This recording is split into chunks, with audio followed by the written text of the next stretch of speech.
अस्सलाम वालेकुम students, hope you all are fine. And आज हमारा फोर्थ लेक्चर होगा और हमारा आज लेक्चर का टॉपिक होगा अमेरिका के इब्तदाई अखबार, इनिशियल न्यूज़पेपर्स ऑफ अमेरिका। हम लोगों ने लास्ट लेक्चर में डिस्कस किया किस तरह दुनिया में ख़बर नवीसी का आगाज़ हुआ, किस तरह कागज़ से पहले लोग चमड़े पे और दरख्तों के पत्तों पे लिखते थे और फिर उन्हीं कोई किताबों की शक्ल दे देते थे। उससे लेके कागज़ की इजाद, फिर किस तरह प्रिंटिंग का आगाज़ हुआ, इंसानी आबादी के बढ़ने के साथ, ज़रूरियात बढ़ने के साथ किस तरह हमने प्रिंटिंग का आगाज़ किया। पहले बुक्स प्रिंट हुई, फिर अखबारात की प्रिंटिंग स्टार्ट हुई। किस तरह मुख्तलिफ़ जो ममालिक थे उन्होंने चीज़ें अडॉप्ट की और अमेरिका जो है इस वक्त दुनिया की ताकतवर तरीन रियासत है और मुल्क है और टेक्नोलॉजी में सबसे आगे, दुनिया के सबसे ज़्यादा अखबार वहाँ पे प्रिंट हो रहे हैं और नई से नई टेक्नोलॉजी जो है वो पहुँच रही है। वहाँ पे थोड़े पेजेस से लेके 100 पेजेस तक के अखबारात जो हैं वो इस वक्त अमेरिका में प्रिंट हो रहे हैं। तो अमेरिका का जो सहाफ़त है, अमेरिका की जो सहाफ़त की तारीख़ है, उसको हमेशा से दो अदवार में तकसीम किया जाता है। कुछ हैं आज़ादी से पहले के अखबारात और कुछ हैं आज़ादी के बाद के अखबारात। अच्छा, आज़ादी के पहले के जो अखबारात हैं उनमें बेंजामिन हैरिस का जो नाम है वो बहुत ज़्यादा इम्पॉर्टेंट है। हम लोगों ने लास्ट अपने लेक्चर में भी मैंने आपको बताया था कि इसको अंडरलाइन कर लें कि बेंजामिन हैरिस ने अमेरिका में सबसे पहला अखबार द पब्लिक अक्रेंस के नाम से, द पब्लिक अक्रेंस नहीं, सॉरी, ओनली पब्लिक अक्रेंस उसका नाम था, उसने वो जारी किया और इसलिए उसको अमेरिका का बाबाए सहाफ़त का बाबाए आदम भी कहा जाता है। वो बरतानिया से बागी का खिताब हासिल करके अमेरिका पहुंचा था। सहाफ़त का आगाज़ भी इसी से हुआ, मगर इस बहस से पहले हमारे लिए जानना ज़रूरी है कि अमेरिका में छापा खानों की इब्तदा कब हुई। 1543 में जो है ना वो मैक्सिको सिटी में छापा खाना कायम हुआ। इस छापा खाने से 1541 में द रिलेशन न्यूज़पेपर जो है वो स्टार्ट हुआ। अच्छा, इसमें जो कुछ डेट्स हैं वो कंट्रोवर्शियल हैं, कहीं पे 1534 है, कहीं पे 1543 है, तो आप इसको 1534 ही लिख लें। आपकी बुक में ये मिस्टेक है, ये पिछली जो आपकी क्लास थी 4th ईयर उसको भी मैंने ये करेक्ट करवाई थी मिस्टेक। 1534 में छापा खाना कायम और 1541 में द रिलेशन न्यूज़पेपर शाया हुआ।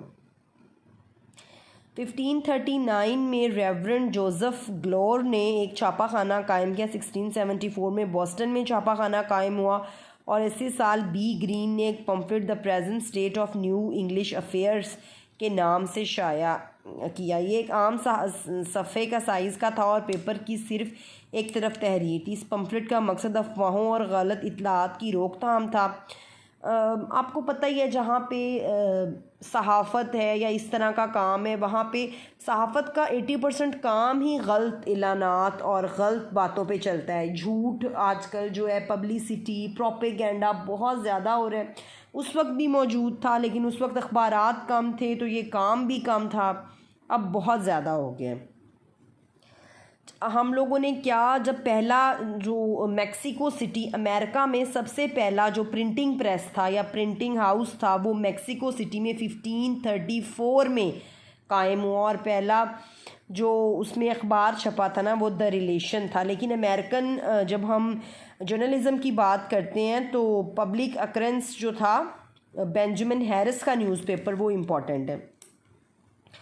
अमेरिका में सबसे पहले जो अखबार शाया हुआ इसका नाम public occurrences both foreign and domestic था, जो कि बेंजामिन हैरिस ने बॉस्टन से शाया किया। ये खबरनामा था जो 4 सफ़हात पर मुश्तमिल था, जिनमें से 3 सफ़े ख़बरों के लिए और चौथा मरासलात के लिए मखसूस था। ये माहनामा था, मगर मखसूस हालात में ये वक्त से पहले भी शाया किया जा सकता था। मैंने आपको लास्ट लेक्चर में ये चीज़ एक्सप्लेन की थी कि जो हमारे स्टार्ट के न्यूज़पेपर्स हैं, जहाँ जब जर्नलिज़म की इब्तिदा हुई, हिस्ट्री में हम लोग चले जाएं तो वहाँ पे कोई भी मतलब स्टार्ट डेली से तो बाद में ही हुए थे, स्टार्ट मंथली होते थे न्यूज़पेपर्स। कि पूरे मंथ में जो कुछ इम्पोर्टेंट वाक़े रोनुमा हुए हैं उनके बारे में डिटेल होती थी। और अगर कोई गैर मामूली वाक़या भी ड्यूरिंग मंथ हुआ है, कोई बहुत इम्पोर्टेंट बात है जो पब्लिक की आगाही के लिए है, तो वो वक्त से पहले भी न्यूज़पेपर प्रिंट हो सकता था।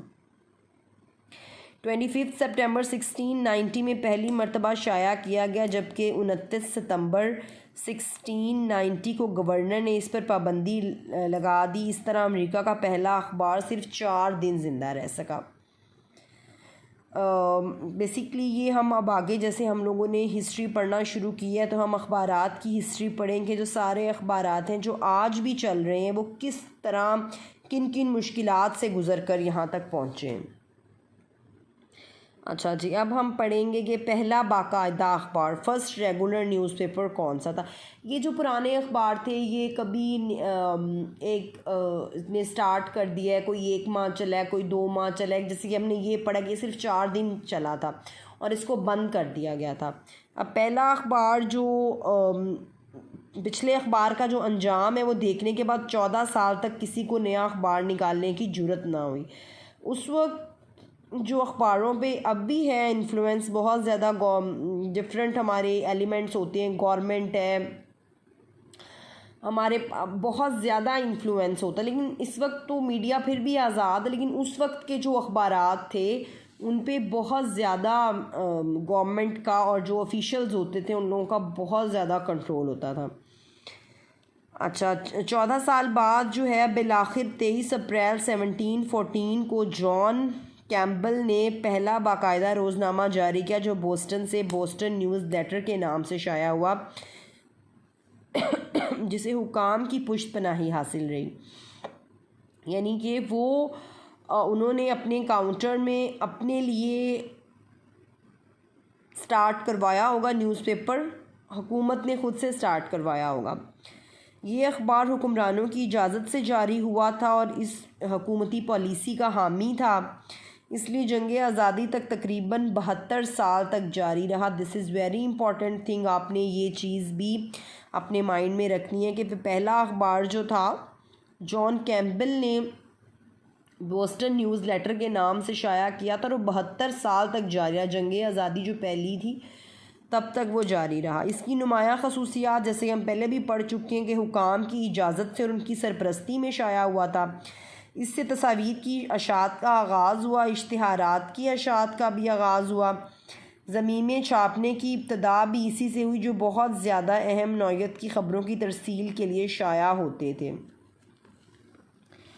अच्छा जी, 1719 में हुकाम ने विलियम ब्रोकर बोस्टन में पोस्ट मास्टर मुकर्रर किया। John Campbell Boston news letter Brooker को देने पर तैयार ना हुआ, जिस पर विलियम ब्रोकर ने 1719 में बोस्टन गज़ट के नाम से नया अखबार निकाला। यानी उस वक्त राइवलरीज़ बहुत ज़्यादा होती थी, अब भी हैं राइवलरीज़, तो उस वक्त भी बहुत ज़्यादा कंट्रोवर्सीज़ होती थी और राइवलरीज़ होती थी। वो एक दूसरे के काउंटर में फिर वो न्यूज़पेपर निकाल लेते थे कि एक बंदे ने न्यूज़पेपर निकाला है, फिर उसी के जो मुखालिफ होता है, ओपोनेंट होता है, वो भी नया न्यूज़पेपर निकाल लेता है।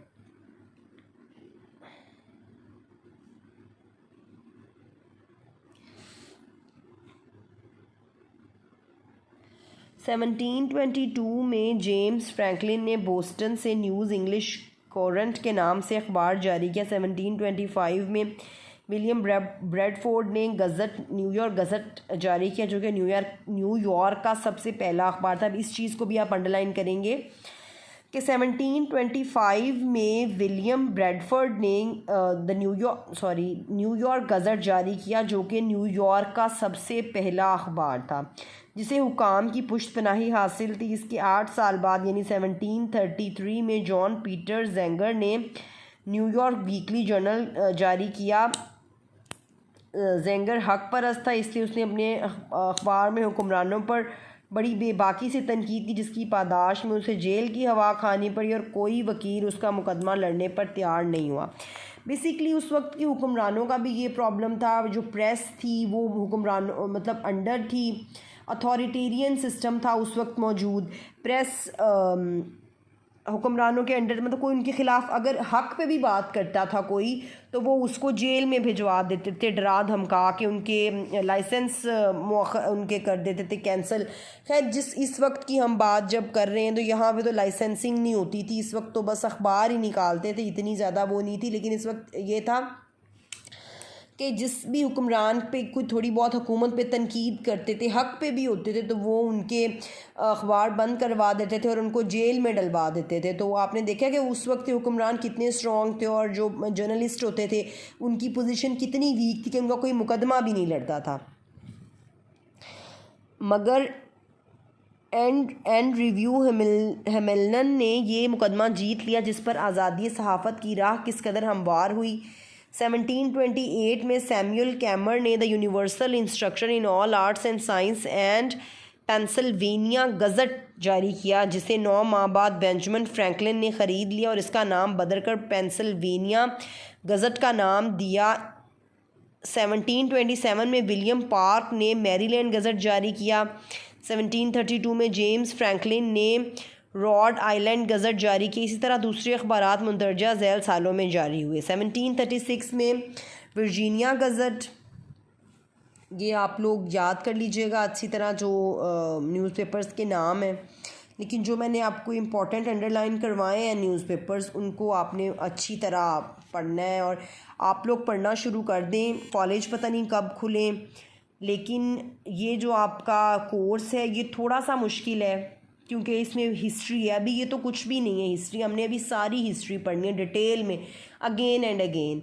तो मैंने आपको 3rd ईयर में भी मेंटली प्रिपेयर किया था इस चीज़ के लिए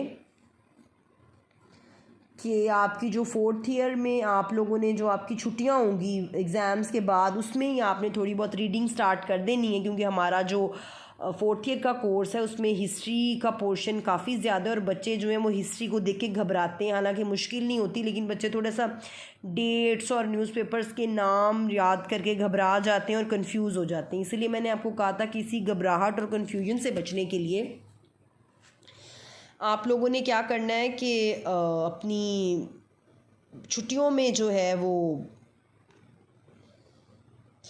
अच्छी तरह इसकी तैयारी शुरू कर देनी है। पहला रोज़नामा। अमेरिका में सबसे पहला रोज़नामा अखबार बेंजामिन टाउन ने शाया किया, जो 17 जून 1783 को द पेंसिल्वेनिया इवनिंग पोस्ट के नाम से जारी हुआ। इसके अलावा डेली एडवर्टाइज़र भी रोज़नामा ही था। इस वक्त अखबारात 2 मुख्तलिफ नज़रियात के हामिल थे। एक वो थे जो ग़ुलामी की ज़ंजीरें तोड़ना चाहते थे और दूसरे जो बदस्तूर बरतानवी तसल्लुत में रहना चाहते थे। 18वीं सदी में अमेरिका में कुल 235 अखबार निकलते थे, जिनमें से 24 रोज़नामे थे। ये देखने कितनी इम्पॉर्टेंट चीज़ है। हम लोग इंशाल्लाह नेक्स्ट जो हमारा लेक्चर होगा उसमें हम दौरे ग़ुलामी की सहाफ़त की नुमायाँ ख़ुसूसियात को डिस्कस करेंगे। आप लोग ऐसा करें कि जो लेक्चर आप लोग मैं लेक्चर डिलीवर करती हूँ अपनी बुक, आपकी बुक वाला ही है तकरीबन सारा, आप कुछ आपको एक्सप्लेनेशन के लिए ज़रा आसान अल्फाज में मैं आपको एक्सप्लेन कर देती हूँ। तो आप लोग ये जो चीज़ें हैं इनको अच्छी तरह लिखा करें। जैसे हम लोग अब यहाँ पे टेस्टिंग तो हो नहीं सकती ऑनलाइन, ये आपके जो लेक्चर्स अपलोड ही हम लोग आपके लिए ही कर सकते हैं। हम लोग आपके लिए बेहतर करना चाहते हैं, अल्लाह से दुआ करेंगे जल्दी आप लोगों के कॉलेजेस खुल जाएं और हमारा जो बाकायदा लेक्चर होते थे, हम लोगों का हर 2 दिन बाद टेस्ट होता था, फिर हमारा 15 डेज़ के बाद फिर मंथली टेस्ट होता था। तो वो हमारा जो सिलसिला है वो जारी हो जाए और आपकी तैयारी अच्छी हो जाए। चलें इसी उम्मीद के साथ और दुआ के साथ कि हालात अच्छे हो जाएं और हमारा कॉलेज जो है खुल जाए और हम लोग अपनी जो तैयारी है वो अच्छी तरह करें और आपके मार्क्स इंशाल्लाह अच्छे आएँ। अपना ख्याल रखिएगा। अल्लाह हाफ़िज़।